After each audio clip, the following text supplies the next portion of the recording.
The first time most people see a Saiga antelope, they assume it's a joke, some strange internet edit of an animal that couldn't possibly be real. The bulbous, drooping nose looks almost cartoonish, hanging over the mouth like something borrowed from an entirely different creature. But that nose is not a mistake. It is one of the most sophisticated pieces of biological engineering on the entire Eurasian steppe, and it is the exact reason this animal is still alive today, while creatures many times its size vanished from the earth around it.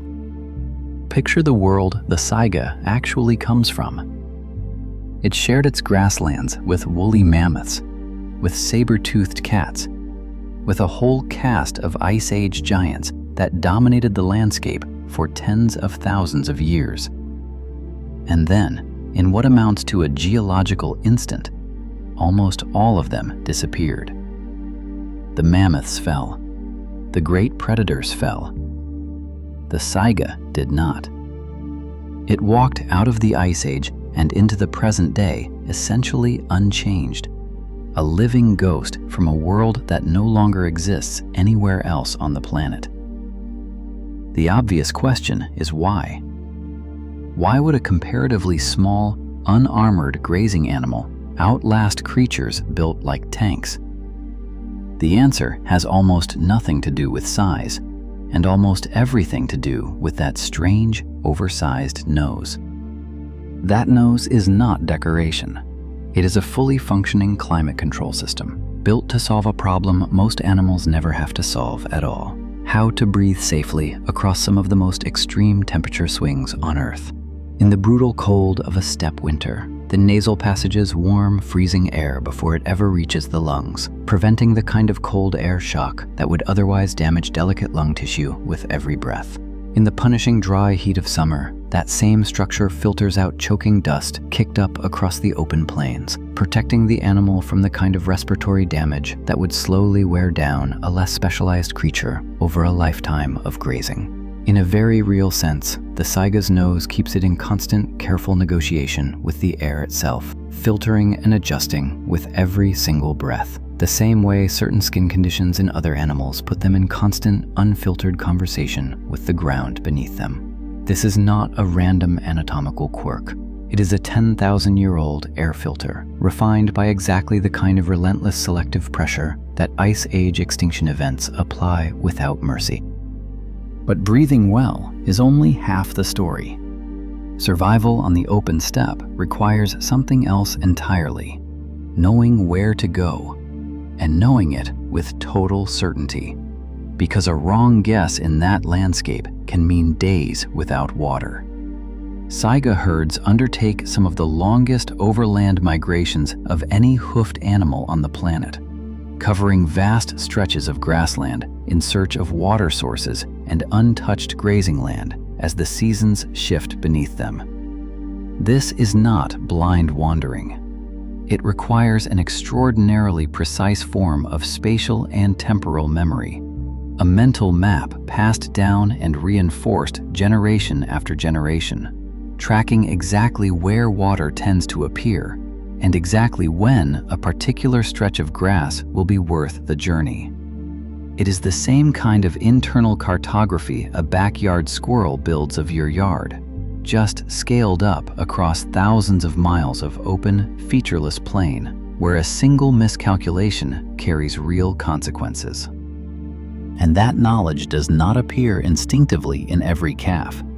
It is taught. Young Saiga learn the landscape by watching their mothers move through it, absorbing which routes are safe and which paths lead toward danger, building what researchers call a landscape of fear, an inherited map of risk overlaid onto the physical terrain itself.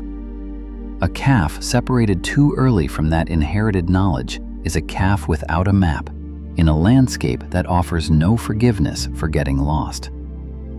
The herd, in other words, is not simply a defense against predators. It is a library, carrying forward generations of accumulated geographic knowledge that no single animal could rebuild alone. All of this makes the Saiga something rarer than a strange-looking survivor. It makes the species one of the most sensitive bioindicators of the entire Eurasian steppe, a living measurement of whether that vast grassland ecosystem is still functioning the way it should.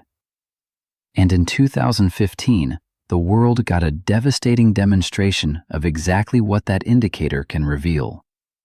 In the span of only a few weeks, roughly 2/3 of the entire global Saiga population died, a mass mortality event later traced to a bacterial infection that turned catastrophic under a specific combination of unusually high heat and humidity, conditions increasingly common as regional climate patterns shift.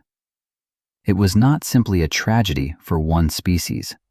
It was a warning flare fired directly from the steppe itself, a sign that the invisible chemistry of that ecosystem, temperature, humidity, the delicate balance a herd of this scale depends on, had shifted into genuinely dangerous territory. The Saiga's remaining vulnerability today is not really about the extreme heat of the Ice Age or the predators that vanished alongside the mammoths. It is about something far more mundane and far more human: fences. Modern agricultural and border fencing now cuts directly across many of the ancient migration corridors these herds have followed for millennia, severing the connective tissue of roots that took thousands of years to encode into the collective memory of the species. A herd that cannot reach the grazing ground its ancestors always relied on is a herd whose ancient spatial map has been rendered useless by a few miles of wire. Which is exactly where the story turns from tragedy towards something you can actually help fix. Conservation organizations working across Kazakhstan, Mongolia, and the wider Central Asian steppe are focused specifically on restoring migratory connectivity, removing or modifying fencing along historic Saiga corridors so herds can reach water and grazing land without their ancient roots being cut off entirely. Supporting groups working on steppe rewilding and migratory corridor restoration is one of the most direct ways an individual, thousands of miles away, can meaningfully support a species whose survival strategy depends entirely on open, connected land.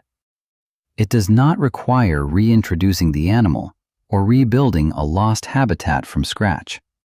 It requires reconnecting a map that already exists in the memory of the herd, simply by removing what stands in its way.